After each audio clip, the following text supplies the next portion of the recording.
Alright, welcome back to the Affording College 101 playlist. Now, before we go into all the different strategies that current and incoming college students can use to afford college, I first wanted to do a really quick video on what students in high school can do to start preparing to afford college a few years in advance. So in this video, I'll go over 5 ways that high school students can start to prepare for affording college, and then the rest of the playlist will be for current or incoming college students. So let's start off with number 1. The first thing that high school students can do is pretty obvious, and that's just to start saving money in high school. This will probably be from a part-time job, but any amount that can be saved up before college can help to make it more affordable.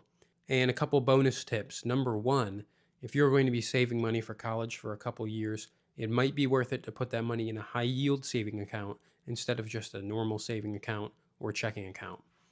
And the reason for this is that high yield savings accounts earn more interest than normal saving accounts, and so your money will grow faster in that high yield savings account. The second bonus tip I want to give is regarding people who are trying to save up money in their senior year. I know a lot of people decide that they don't want to have a graduation party for whatever reason, and that's totally valid, but I would urge you to consider having one because oftentimes graduation parties can really bring in a lot of money. And obviously this is going to depend on your environment and who you know, but it's one thing to consider. Now, the second thing you'll want to do in high school to make college more affordable is to raise your GPA. And so everybody knows that a higher GPA makes it easier to get into the college you want, but what people don't talk about that often is merit scholarships. Now, I'm sure if you're watching this video, you're aware of scholarships, and you probably have this idea of writing an essay, winning the scholarship, and getting part of college paid for. But the easiest type of scholarships are merit scholarships. And these are ones that are typically given for academic performance in high school and often don't require an essay. They're just automatically given to you if you have a high enough GPA and sometimes a high enough SAT. So to demonstrate this, let's go through an example. So here is one example of a recent institutional merit scholarship, and you can see the effect that GPA has. A 3.49 GPA would be awarded $1,000 in assistance, while a slightly higher GPA of 3.75 would have an annual award of $7,000. And so if someone was able to raise their GPA from a 3.49 to a 3.75 or a 3.8, then raising their GPA would save them $24,000 over the course of a 4-year degree. And so now you can see that building up your GPA can be a really crucial part of making college more affordable through these merit scholarships. The next thing I want to talk about is taking advanced classes. So many high schools offer IB or AP classes, and these are higher level classes that look good on your application.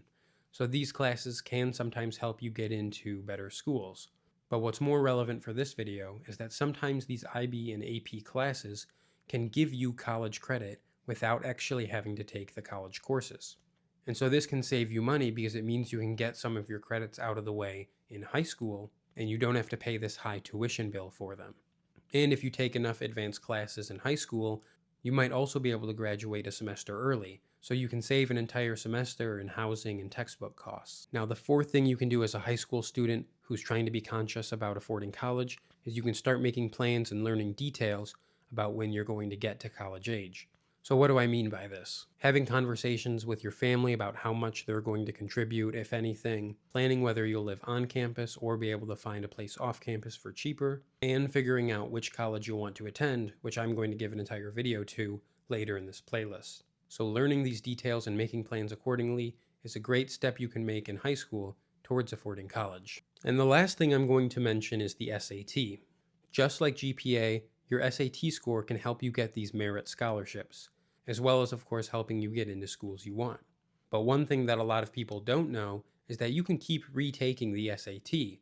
And so if you're not happy with your first score, or if you just want to see if it's possible for you to do better, you can go ahead and retake it. Typically, colleges will take your highest score, so there's no risk. And this might be well worth it if you're able to raise your SAT enough to get a higher merit scholarship. Let's briefly look at one more example here. So here's another example of an institutional merit scholarship, and you can see that if you had a 3.5 GPA and scored a 1290 on the SAT, then you would get an $8,000 scholarship every year. But if you retook the SAT and scored 40 points higher, That would put you into the Foundation in Excellence Scholarship, which is an extra $7,000 every year. So just the one action of retaking the SAT could net you $28,000 over the course of a 4-year degree. So those were 5 things that you can do earlier on in high school to start preparing for affording college. The rest of this playlist will be dedicated to those of you who are already in college or who are incoming students. So stay tuned, subscribe, and I'll see you in the next video.